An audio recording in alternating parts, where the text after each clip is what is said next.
course, I spend all day trying to make a loot rules video, and then Season 2 news drops, and everything changes. These are the updates you may have missed. I'm Coyote. Let's get to it. Stupid Coyote.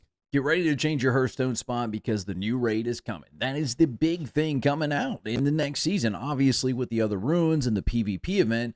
But the big thing that's brought a lot of people to Season of Discovery has actually been the fun 10-man raids. No Bring is it. All right, Alliance, you're going to see probably a change over to Ironforge. Horde, I honestly don't know where you're going to go, but good luck to you on that one.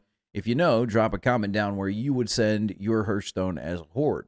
This is going to be your level 40 10-man 6-boss raid, all right? And you're going to go throughout. There are some returning bosses and a new one.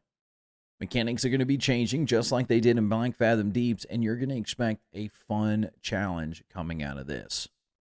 Now, WoW has actually teased some of the different abilities and the different bosses that are going to be in there because we're actually expecting not only modifications to old bosses, but a new boss altogether.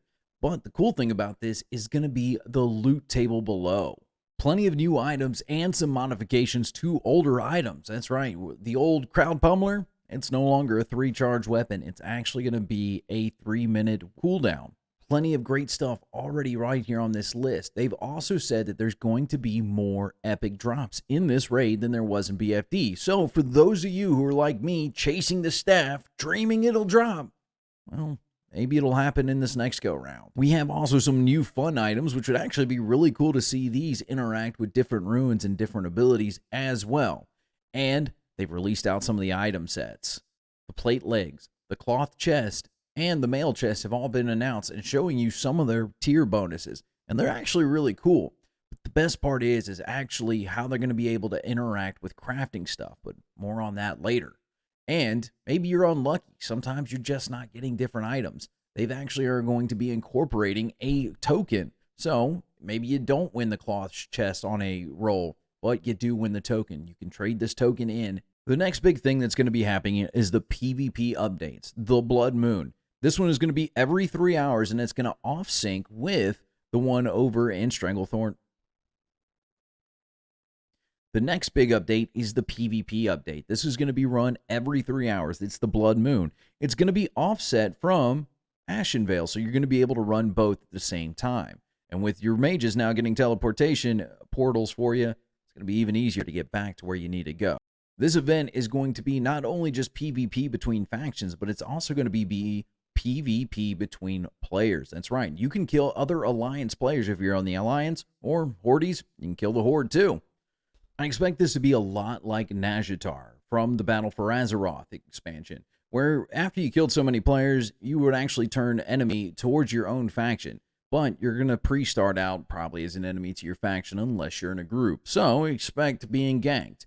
You do not have to opt into the Alliance versus Alliance and Horde versus Horde PvP. There is an option to opt out of it, but you're going to be losing out on some of the rewards. And I got to tell you, some of these PvP rewards are going to be worth trying to get a group together.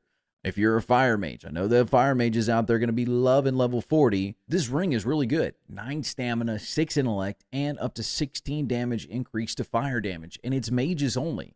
And you've also got a sneak peek at a warrior-only mace that's going to be really good for tanks or maybe dual wielders. 10 strength, 6 agility, really solid option. They said that there's going to be other class items, so it's going to be worth grouping up and trying to get these. I guarantee it, if you're a min-maxer, you're going to see these on a best-in-slot list. There's also 2 new mounts that have been released for this event. Now, we already get classic level 40 riding, but with this, we may also see that these may be faster in Stranglethorn Vale. Who knows? I'll leave that to the data miners. Next, we got some PvP updates. They're going to be working on the matchmaking system. If you have one faction that just has a bunch of players, they may just start pitting these factions against each other to kind of fill in the group. So expect to be Alliance seeing other paladins on the other side and Horde seeing shamans on the other side.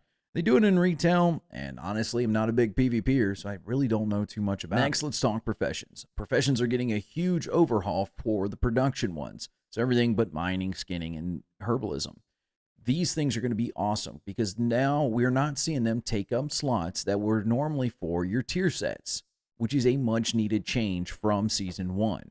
In Season 1, My mage, for instance, you would think would use the Void Touch sandals. Well, in this case, they don't.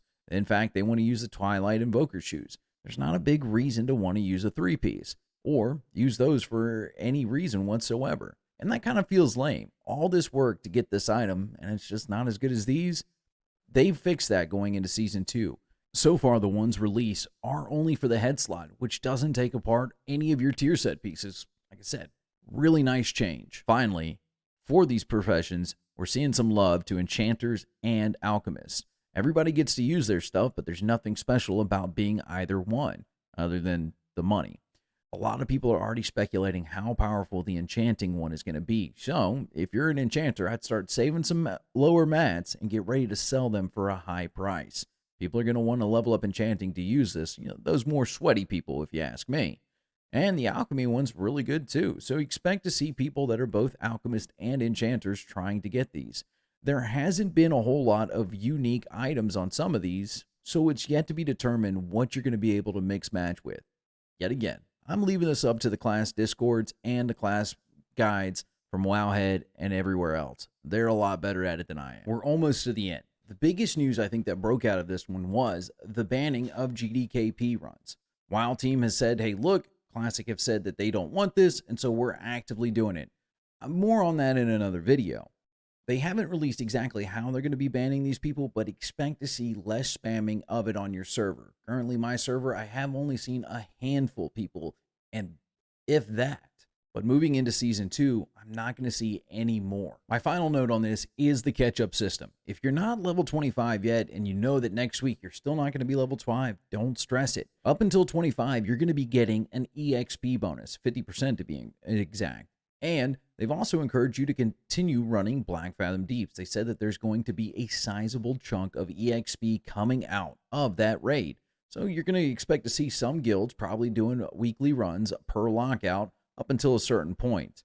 They're going to be level guides out there that are going to tell you how many times, how long you should run it, and ipso facto. That's not my lane. I'm just here to let you know what's going down. Thanks for hanging in with me with this video. I was trying to get out all this information as soon as possible. I just think it's going to be good stuff. Season 2 is looking even better than Season 1. There's nowhere to go but up from here, and I'm excited about some of these changes.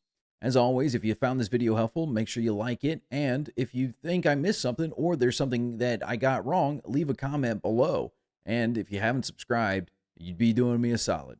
As always, though, my name's Coyote. Happy adventures. Stupid coyote.